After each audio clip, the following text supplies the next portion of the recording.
If it feels like Europe has spent the summer living inside a hairdryer, you're not imagining it. Western Europe has just recorded its hottest June and July ever measured. And with that, the oceans are turning into hot tubs, but without the fun and the bubbles. Here's what's happening right now around the popular Spanish holiday island of Mallorca. Scientists there have registered a record water temperatures of 33 degrees Celsius off its coastline. This not only threatens marine ecosystems and allows invasive, venomous fish like this one to invade the Mediterranean.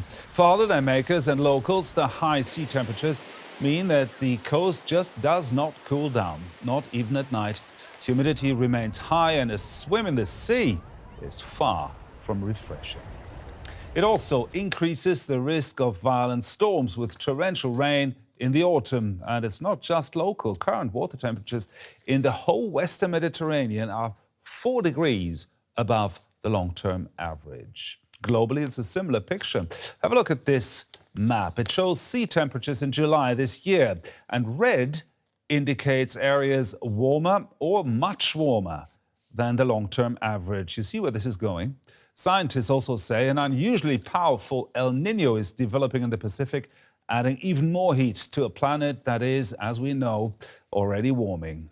So, is this just an exceptionally hot summer or a glimpse of Europe's new normal? We'll break down the facts, hear what actual scientists say is driving that heat and why the consequences are showing up everywhere, from shipping routes and food production to the beaches, where many Europeans are trying to escape the heat.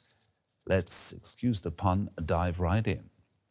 And we do that with Matthew Cappucci, a senior meteorologist at MyRadar. And he joins us not from the US as usual, but from Madrid in Spain, where he has, of course, a first-hand experience of that weather right now in southern Europe.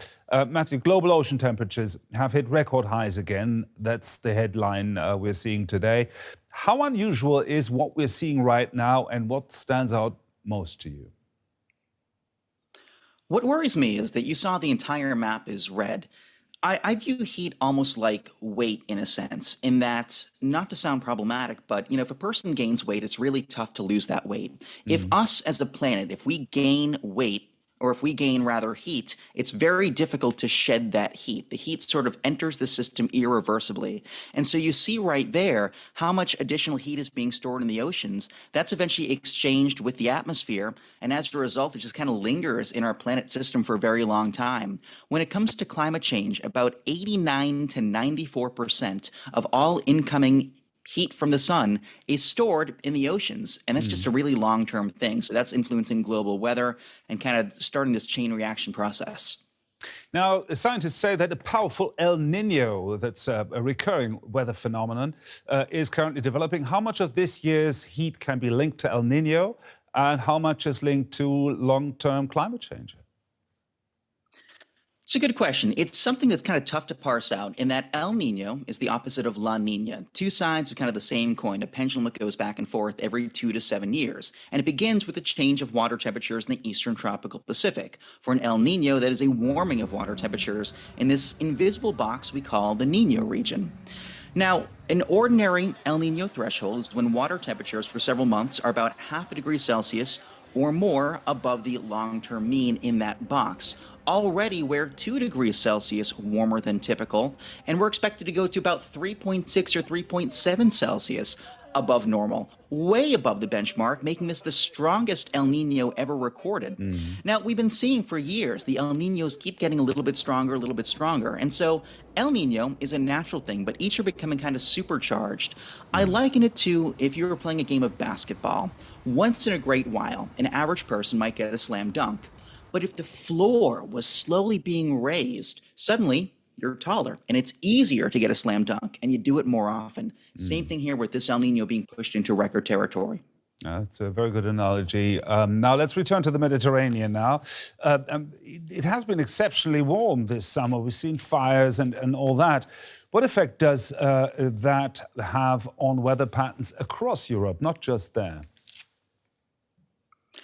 The biggest thing I would say is that the Mediterranean is obviously a very strong reservoir of heat. But my concern is that as it warms the atmosphere, we get these precipitation extremes. You mentioned both flooding and drought. When the atmosphere warms, its moisture holding capacity goes up, but that doesn't necessarily mean the air is getting wetter. If there's moisture antecedently already available in the atmosphere, then yeah, the air is going to be spongier.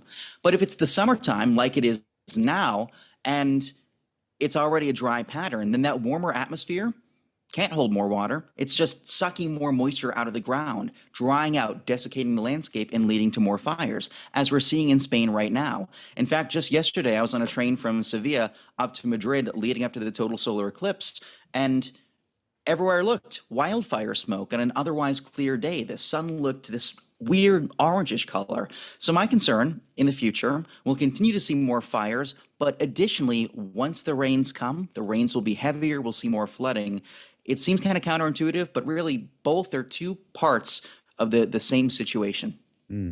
Now, as we've just discussed, Western Europe has just experienced its hottest June-July period on record.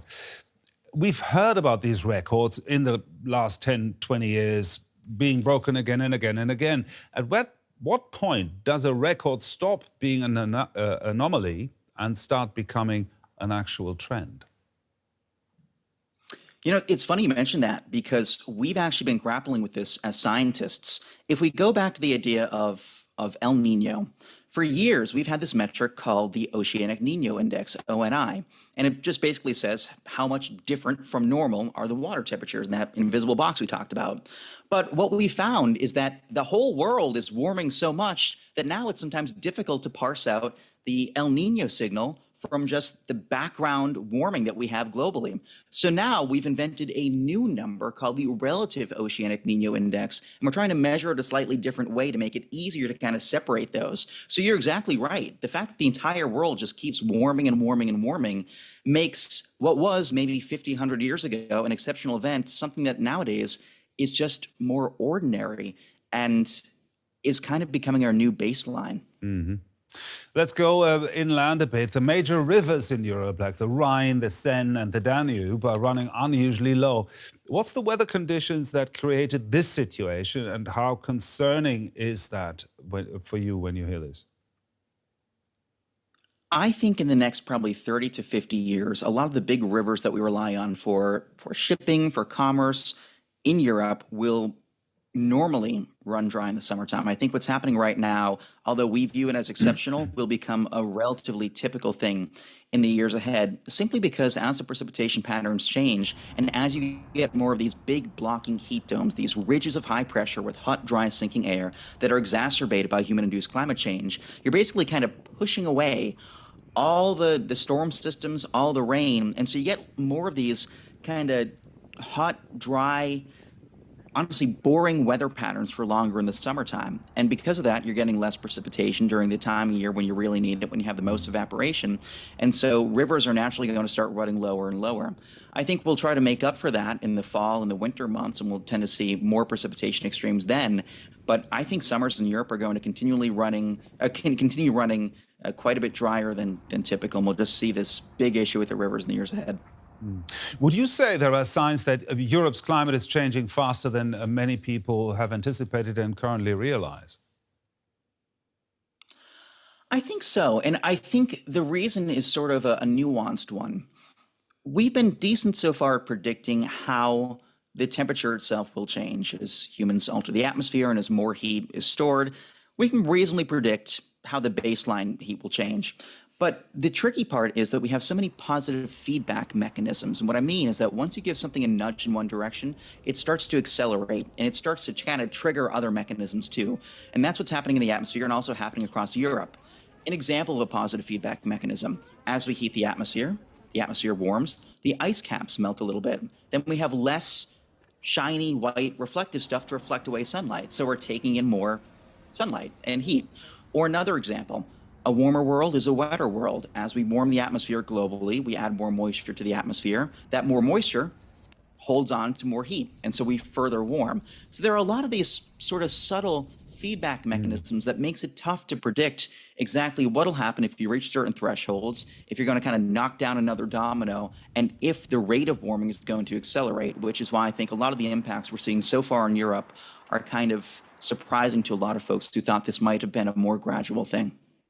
So there's worse to come for Europe, you think, in the mid to long term? Yeah, I do. I think that Europe is in kind of a tough spot because Europe, unlike most other regions in the world, in addition to experiencing just the rock streams themselves, is grappling with an aging population. I think in the years ahead, we need to focus not only on sort of mitigation efforts, but adaptation efforts in that, for example, in the United States, I've said to folks, if you live super close to the water and your house is on stilts, in the years ahead, maybe that's not a great idea. In Europe, for example, heat is actually the #1 cause of weather-related fatalities. Maybe we need to start changing the infrastructure here. Maybe we need to start adding air conditioning into new developments. I think about how many elderly people are actually killed every year from extreme heat in something called population harvesting. It sounds very gruesome, but it's essentially a term for excess mortality, where you just have people who otherwise may have had underlying problems with their health, who are sort of pushed over the edge due to increasing temperatures, extreme heat, extreme conditions, etc. That, I think, is going to be a very sneaky, huge problem in the years ahead. And I think that we really need to get better with our infrastructure and planning for the climate of tomorrow. Thank you very much, Matthew Cappucci, there, senior meteorologist at MyRadar, talking to us from Madrid in Spain. Thank you, Matthew. Thank you. Now let's dive into the water and turn to the marine side of things with Callum Roberts. He's a professor for marine conservation in the Centre for Ecology and Conservation at the University of Exeter in the UK. Welcome, Callum. My first question, what happens to marine ecosystems when ocean temperatures remain unusually high for weeks or months at a time? Well, there are many things that happen, it depends which part of the world that you're in, which organisms and species are affected.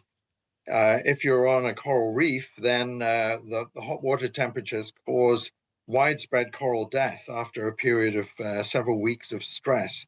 But in Europe, we're seeing the movement of animals and plants that exist normally in warmer places. They're moving gradually northwards and eastwards up through the North Sea and the Baltic Sea. And the reason is that their niches are expanding. These are temperatures that are beginning to be experienced in northern waters that we've never seen before. And these animals are adapted to those temperatures. But that also means that we're pushing out the cold water species that used to live in these places, like cod and haddock. Now, you've just mentioned cod and haddock. Which species in European waters are most vulnerable to the warming? Well, all of them are affected by warming in some way, but the ones that can't move very fast are affected more so because they can't sort of get up and swim away. And so things like oysters, for example, or other kinds of shells that live on the seabed, those are being impacted quite significantly. Also, we're seeing kelp forests, which are these wonderful forests built by seaweeds. Those are beginning to wither and die in some parts of their ranges. And so off the south coast of England, for example, there's been a 94% loss of kelp forests over the last 30 years or so. And that's largely being driven by warming seas. The fish, they can move northwards, but, a very famous example is the mackerel. And mackerel has been gradually shifting its range north over the last 10, 15 years or so. And so the countries that normally have been familiar with exploiting it, like Ireland and Norway and other countries in Europe, they had all the quotas for mackerel sewn up among themselves. But now the mackerel are going to Icelandic waters, and Iceland has begun taking mackerel, and nobody's agreed on who should have how much. And so mackerel are becoming overfished now as a result. Now, I want to reiterate that this is already happening right now. This is not a future scenario. But let's talk about the invasive species that you've talked about earlier. And we're seeing venomous lionfish and other species in the Med. How alarming is that? Well, it is pretty alarming because we know from the Caribbean that this lionfish, when it invades a new place, it can have devastating impacts. And it's a very voracious predator. It eats huge numbers of small fish. And so the impact of that predation is to depress population sizes of those native species. So, there will be a significant transformation of Mediterranean marine ecosystems as a result of the arrival of the lionfish. And it's not the only one. There are many other species of fish coming in through the Suez Canal from the Red Sea. They are tropical species. And now, as the Mediterranean is warming, they're finding conditions there to their liking, and they're spreading westwards throughout the Mediterranean. Now, what kind of chain reaction can that trigger throughout the food chain? Well, certainly food chain impacts are widespread. We're seeing increasing quantities of jellyfish, for example. Jellyfish can cause mortality of juvenile fish and fish larvae.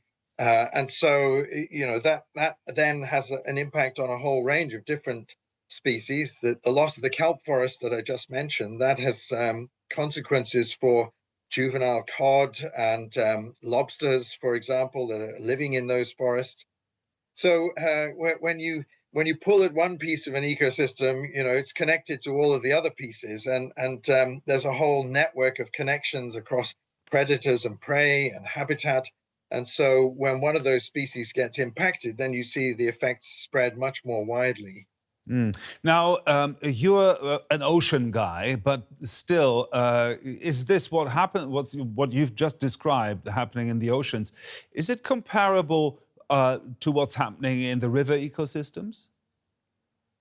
Well, it's much worse. It's much more severe in river ecosystems because there's very little that fish can do to move to other places when conditions become extreme. And one of the things that happens when water warms is it holds much less oxygen. And if there are nutrients in the water as well, that causes blooms of plant growth, which can then further depress oxygen levels when the plants die and they start to break down. So fish in rivers can experience mass die-offs when you see thousands or even millions of fish sometimes dying off en masse. And the other thing, of course, is water. And what we're seeing across Europe right now is that rivers are drying up. And for many species, that means their habitat is shrinking down to a few pools. If those pools are low in oxygen as well, then the stresses will be extreme. Now, when, for example, we're looking at the fish that are migrating and the invasive species, is it conceivable to you that in 50 years from now, things will have adjusted and those who were invasive species or are invasive species now are then quite common and the whole ecosystem has adapted to it? Is that conceivable? It is conceivable, and we're seeing it happen already. Ecosystems are changing under a whole variety of different humans' pressures, including warming. And so that warming is reshaping marine ecosystems. For example, in tropical areas, we're seeing the loss of kelp forests at the margins of areas where coral reefs exist, and then they're being replaced by corals in some cases. We're seeing tropical species moving into new areas, which they sort of seasonally present, they disappear and then they come back. But in the future, they'll be there year round and they will be a part of those ecosystems. There's no way of reversing the arrival of lionfish into the Mediterranean, for example. So that is going to be a permanent change to the ecosystem, which in 50 years' time, those lionfish will be living and breeding and reproducing there in a natural way. And we're seeing this kind of shift, which will reshape the planet at very large scales in the future. Talking about reshaping the planet, my last question, what is the biggest ocean-related impact that I and many of our viewers might not fully appreciate yet? Well, I think with respect to the ocean, the biggest impact in the past has been extraction. We have been overfishing the oceans for a long time. We've been taking far too much out of it, and also putting far too much into it in the way of human wastes. Climate change impacts come on top of those kinds of stresses, and what those are doing is multiplying the things that nature is having to deal with for us. And so ecosystems are under a growing level of stress, and we need to reduce the amount of impact that we have on those ecosystems to give species the chance to adapt and to maintain themselves as conditions change in the future. Thank you very much. Callum Roberts there, Professor of Marine Conservation at Exeter University in the UK. Many thanks. Thank you.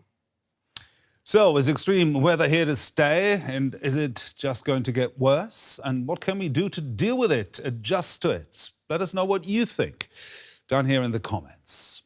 And that's it for now from us. I'm Gerhard Elfers in Berlin. Thanks for watching.